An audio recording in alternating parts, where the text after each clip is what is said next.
यह श्रृंखला आधारित है मानव अधिकारों के हनन की सत्य घटनाओं पर। टेली रूपांतरण करते समय कोशिश की गई है कि व्यक्तियों के नाम, उपनाम इत्यादि गुप्त रहें। कुछ खास जगहों पर घटनाक्रम को दर्शाने के लिए काल्पनिक पात्रों का प्रयोग किया गया है। तुम जब सोकर उठ जाओगी बच्चा तुम्हारे पास होगा। बच्चे को थोड़ी देर के लिए आईसीयू में ऑब्जर्व करना पड़ेगा। फिर आईसीयू? अरे बच्चा कहाँ है? वो डॉक्टर साहब आईसीयू में लेकर गए हैं। सिक्योरिटी। ये लोग हाथ लग गए तो तुम्हारे बच्चे को भी ढूंढ लेंगे।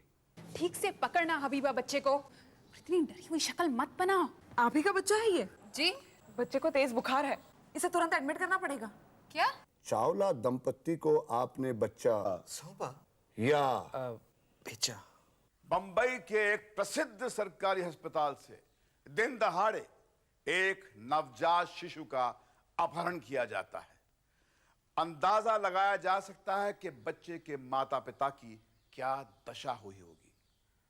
देश भर से शिशुओं के अपहरण के कई वारदात रिपोर्ट भी हो रहे हैं। जाहिर है बच्चों को बेचने और खरीदने का गैर कानूनी और अमानवीय कारोबार हमारे समाज की एक हकीकत बन चुका है। यह घिनौना कारोबार कोमल बेसहारा बच्चों और उनके माता पिताओं के मानव अधिकारों की धज्जियां उड़ाता है। पेश है हाल ही में हुए केस का शेष भाग।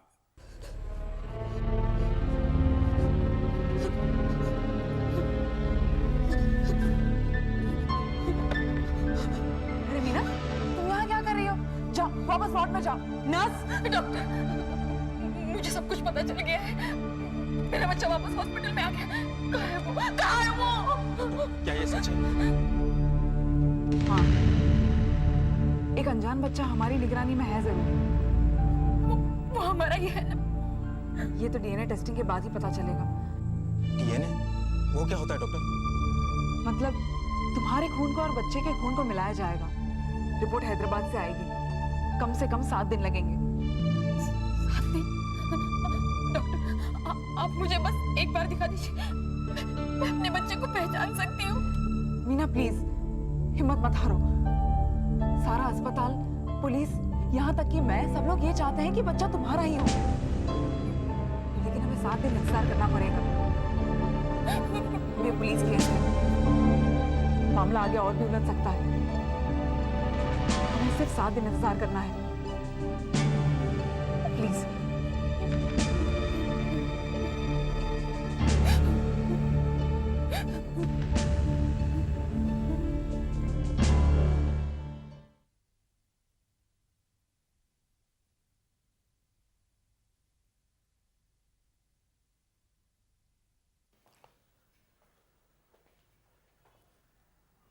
अरे भाई, अभी तक हमने कुछ कहा नहीं, कुछ किया नहीं, अभी से डरने लगे? फिर कैसे काम चलेगा? हम क्यों डरने लगे? हमने कोई गलत काम थोड़े किया है। आप लोगों ने कुछ गलत काम नहीं किया? अच्छा, अरे भाई कामले, जरा लेके आओ उनको।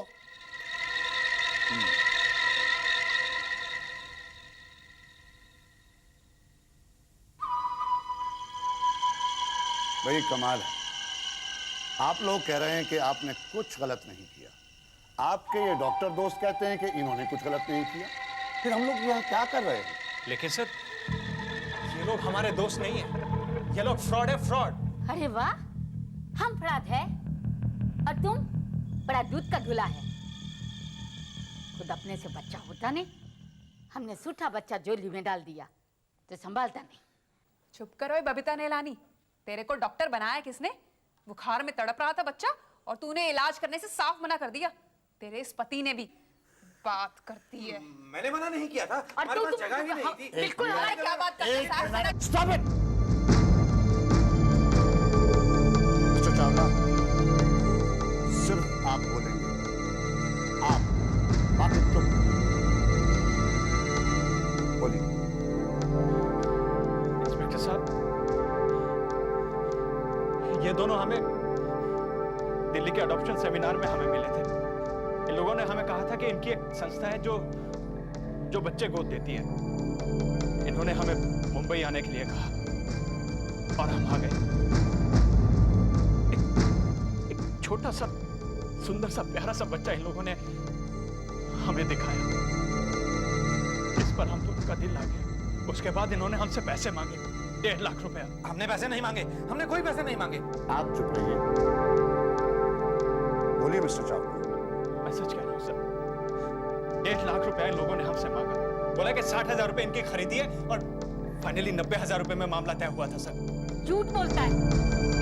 हाँ, हमने कोई बच्चा नहीं खरीदा। कोई हमारे दरवाजे पर बच्चा डाल गया था, वो हमने इनको एडॉप्शन में दिया। और हमने इनसे पैसे नहीं मांगे थे, इन्होंने खुद हमें डोनेशन दिया था। डोनेशन। आप चुप रहिए, मैं आपकी सारी कहानी सुन चुका हूं। बोलिए मिस्टर चावला। उसके बाद सर हम बच्चे को लेकर दिल्ली जा रहे थे। अचानक बच्चे की बहुत ज्यादा तबीयत खराब हो गई थी, फ्लाइट भी लेट थी सर। हमने सोचा कि बच्चे के इलाज के लिए डॉक्टर के पास लेके जाएं और हम इन लोगों के क्लिनिक पर पहुंच गए। अरे भाई कमाल है मिस्टर चावला, दिल्ली में डॉक्टरों की कमी है जो इसको इधर ले आए इलाज करवाने। अब तो आपकी फ्लाइट भी मिस हो जाएगी। देखिए मैडम, फ्लाइट छूट जाएगी कोई बात नहीं, हम दूसरी भी पकड़ लेंगे। ये बेचारी तो इतना घबरा गई थी, बच्चा भी नहीं संभल रहा था इससे। अब आप इसकी माँ हैं चंदा जी, इसे संभालना तो आपका फर्ज होता है। साफ बोलूंगी जी, हमने आपको पैसे दिए थे हट्टे कट्टे बच्चे के लिए। ये तो 2 ही दिन में बीमार पड़ गया। इस बच्चे को बदलकर आप हमें दूसरा बच्चा दे दीजिए बस। एक्सक्यूज मी, आपने हमारी हॉस्पिटल को कोई दुकान समझ रखा है क्या? धंधा करते हो तो दुकान ही हुई ना ये आपकी। सुनिए जी, मुझे ये बच्चा नहीं चाहिए, बस कह देती हूँ। देखिए डॉक्टर साहब, आप चाहे तो पैसे रख लीजिएगा। वो तो हम रखेंगे। देखिए ये हमारा उसूल है, हम किसी को दिया हुआ बच्चा वापस लेते नहीं और किसी से लिए हुए पैसे वापस देते नहीं। ये तो दादागिरी हुई। डॉक्टर साहब ये बातें हम बाद में भी कर सकते हैं ना। बच्चे की तबीयत खराब है, इसे बहुत जोर से बुखार है, इसका इलाज तो कीजिए। हमारे पास कोई बेड खाली नहीं है, आप इसको एमजे हॉस्पिटल ले जाइए, आपके बच्चे का इलाज उधर हो जाएगा। आपको हबीबा ले जाएगी, जाइए। Habiba, Habiba.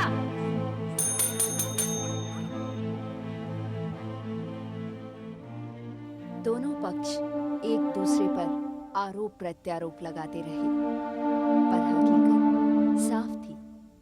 दोनों जोड़ों ने कानून तोड़ने के साथ साथ एक नन्ही सी जान के साथ बहुत ही क्रूर और अमानवीय व्यवहार किया था, और उसी बच्चे को अपने सीने से लगाकर जी भरकर रोने के लिए मीना चौहान दिन के घंटे और घंटों के मिनट गिन रही थी।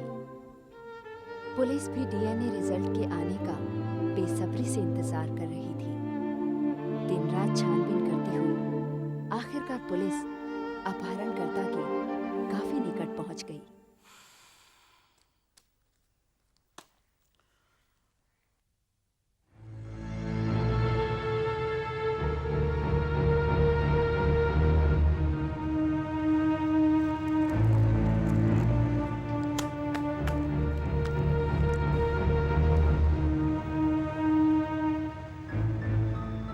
परसों शाम तक आपको बच्चे की डिलीवरी मिल जाएगी। आजकल पुलिस का पहरा बहुत टाइट है। प्लान चेंज होने पर आपको फोन करूँगा, फिक्र मत कीजिए, बच्चा आपको मिल जाएगा। ये तो आप जानते हैं विजय सेठ हर तरह का बच्चा दे सकता है, गोरा, काला, हिंदू, मुस्लिम, सिख, ईसाई, नेपाली, मराठी, पंजाबी, जैसा आप चाहें। एक बात और, बच्चे भी सप्लाई करते हैं वेरी गुड फैमिली से। ये एल्बम आप देख के रखिए, क्या पता कभी आपके किसी पेशेंट को जरूरत पड़े तो।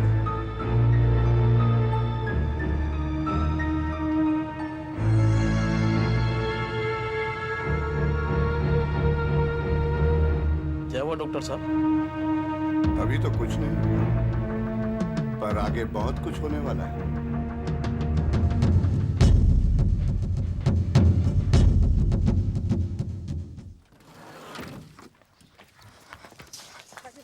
प्लीज बच्चे को पकड़ने का क्या कारण था? क्यों? आपके गैंग में कौन-कौन है? आपने कितना पैसा कमाया है? इस गैंग में कौन-कौन है? कौन है आपके साथ में? Madam please. पुलिस स्टेशन है, चला। कामले,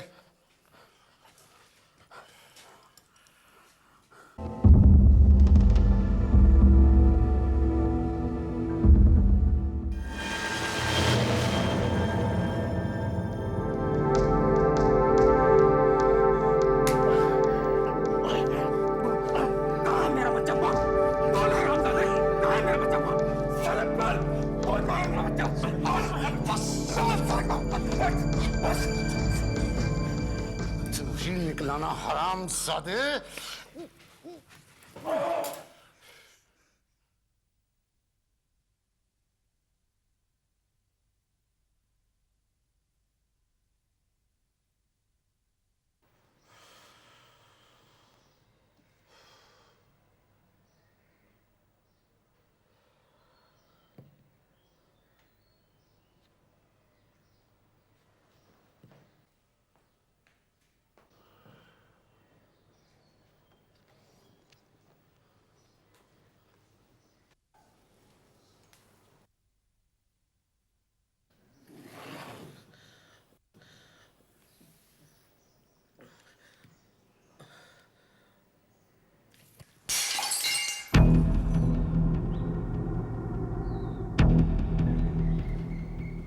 एमजे हॉस्पिटल का बच्चा किसको बेचा? साहब दिल्ली, मुंबई, कलकत्ता, सभी जगह डॉक्टर हैं साहब, सरकारी प्राइवेट दोनों साहब। पता नहीं किस किस को बेचा साहब। कुछ बड़े लोग भी हैं साहब। अभी ज्यादा मुंह खोलूंगा साहब तो मेरी तो लग जाएगी। और क्या? साहब माफ करना साहब, कहीं आप पर भी भारी ना पड़ जाए साहब। सही है। कामले, चमड़े का पट्टा लाना, मोटा वाला। जी सर। और शेख को भी अंदर भेज देना। ठीक है सर। नहीं सर,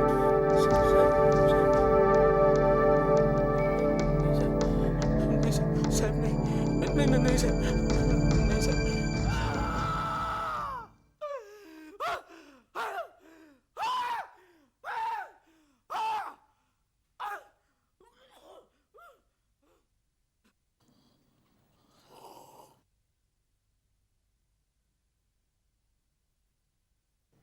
अब बोल, बच्चा किसको बेचा? कफ परेड के एक क्लिनिक में। नाम? ममता क्लिनिक। डॉक्टर का नाम? डॉक्टर बबीता नेहलानी। बच्चा किसको बेचा? कफ परेड के एक क्लिनिक में। नाम? ममता क्लिनिक। डॉक्टर का नाम? डॉक्टर बबीता नेहलानी। नेहलानी जोड़े ने साफ इनकार कर दिया कि उनका विजय और अपहरण किए हुए बच्चे से कोई संबंध है। वे अपने इनकार पर जम के अड़े तो रहे, पर विजय सेठ के बयान के बाद पुलिस, डॉक्टर्स और अस्पताल के अधिकारियों को पूरा भरोसा हो गया कि उनकी देखरेख में आया बच्चा मीना और रघु का ही था। इंतजार था तो सिर्फ डीएनए रिपोर्ट का। इंतजार के आखिरी 2 दिन मीना और रघु के लिए सबसे लंबे साबित हुए, पर डीएनए रिपोर्ट ने सबके होश उड़ा दिए। पुलिस और डॉक्टर दोनों मीना और रघु से आंख नहीं मिला पा रहे थे। टेस्ट नेगेटिव है रघु। क्या मतलब? मतलब वो बच्चा आपका नहीं है। वो बच्चा मेरा नहीं है? फिर मेरा बच्चा कहाँ है? उसे उन डॉक्टरों ने किसी और को भेज दिया होगा। इंस्पेक्टर साहब, वो आदमी, आप उसी से पूछिए। उसी ने हमारे बच्चे को उठाया था। वो हरामजादा सब बताएगा अभी। आप लोग झूठ बोल रहे हैं। ये टेस्ट वेस्ट मैं कुछ नहीं जानती। मुझे मेरा बच्चा चाहिए। मुझे मेरा बच्चा चाहिए रघु। मुझे मेरा बच्चा चाहिए। मीना प्लीज हिम्मत मत हारो। पुलिस जरूर तुम्हारे बच्चे को ढूंढ निकालेगी। कब निकालेगी? कब?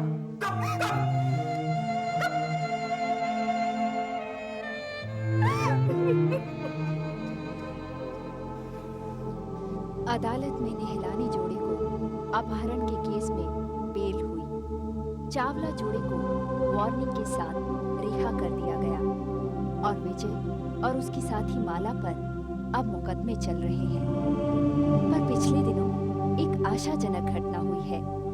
पुलिस ने निहलानी जोड़े को एक दूसरे केस में दोबारा गिरफ्तार किया है। इसके चलते उम्मीद की जा सकती है कि अब की बार इस काले धंधे की पोल खुल जाएगी और चौहान दंपत्ति का नवजात हमेशा के लिए मीना के पास लौट आएगा।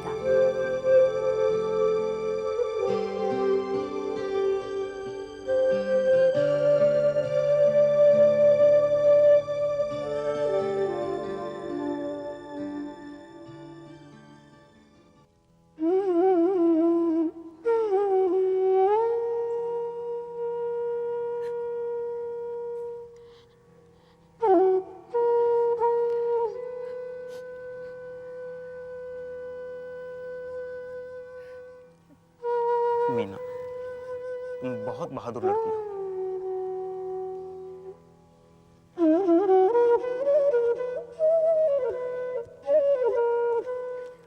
चलो रघु, इंस्पेक्टर पवार हमारा इंतजार करते होंगे। देखना, आज जरूर कोई अच्छी खबर होगी। चलो।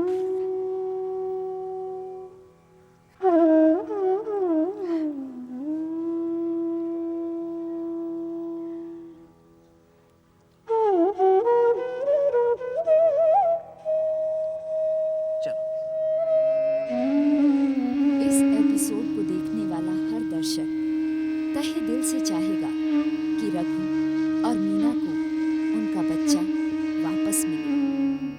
औलाद का सुख और उसे खोने का दुख, इन दोनों की इस दुनिया में कोई तुलना नहीं है। फिर ऐसा क्यों है कि कुछ लोग जानबूझकर माँ बाप को एक ऐसा घाव देते हैं जो कभी ना भर सके। आपराधिक प्रवृत्ति का अध्ययन करने वाले विशेषज्ञों ने कई सामाजिक, मनोवैज्ञानिक और आर्थिक पहलुओं को अपराध के साथ जोड़ा है। अक्सर ये पाया जाता है कि अपराधी खुद अपनी जिंदगी में अपराध का शिकार हो चुका होता है, जो अपराधी की संवेदनशीलता को पूरी तरह नष्ट कर देता है। इसके चलते अपराध उसका स्वभाव बन जाता है। पर हमारे आज के केस के मुख्य आरोपी 30 साल से प्रैक्टिस करने वाले डॉक्टर्स हैं, जो हर स्वरूप से पूरी तरह संतुष्ट मालूम होते हैं। फिर ऐसी क्या मजबूरी थी जिसने इनसे इतने घिनौने कार्य करवाए? ये मजबूरी है धन का लालच, एक ऐसा रोग जिसका इलाज केवल कड़ी से कड़ी सजा के साथ किया जा सकता है। पर इस कांड में बच्चे खरीदने वाले क्या कम दोषी है, जो अपनी जिंदगी में नन्हे पैरों की आहट सुनने के लिए गैर कानूनी तरीके अपनाते हैं, जो एक नन्ही सी जान के साथ अमानवीय व्यवहार करते हैं। उनके साथ कैसी सहानुभूति? जरूरत है कि इन लोगों के साथ भी उतनी ही सख्ती से निपटा जाए।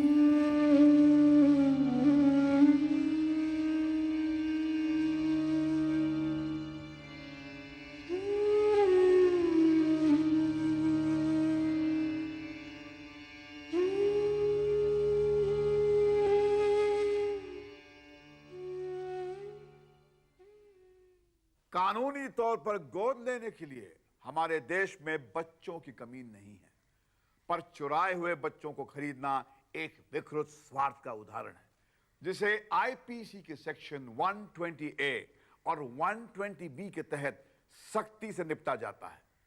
दोषी डॉक्टरों को सजा के साथ साथ अपना लाइसेंस भी हमेशा के लिए खोना पड़ता है, और कंज्यूमर्स प्रोटेक्शन एक्ट के तहत दुर्लक्षता के लिए पर्याप्त मुआवजा भी मांगा जा सकता है।